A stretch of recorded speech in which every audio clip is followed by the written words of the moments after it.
Is US Woodland the most widespread camo ever? The origins of the pattern actually stem all the way back to 1948 with the pattern of ERDL. Although the pattern wasn't adopted branch-wide, it saw service during the Vietnam War in the 60s, especially amongst US Special Forces and recon members. Only towards the later end of the Vietnam War, it slowly became a bit more standardized with the US Marine Corps. The M81 Woodland that we know today was essentially ERDL's second generation transitional colors and enlarged by 60%. US Woodland saw use from the 80s all the way up until the 2000s until it was replaced by UCP.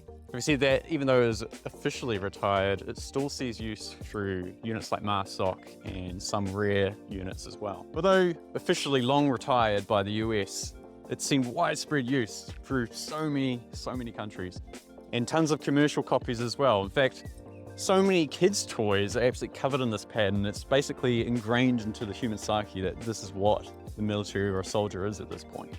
Although multicam is an incredibly strong contender for taking over military contracts these days, they're only middling at about 50 to 60 countries so far, although don't hold your breath.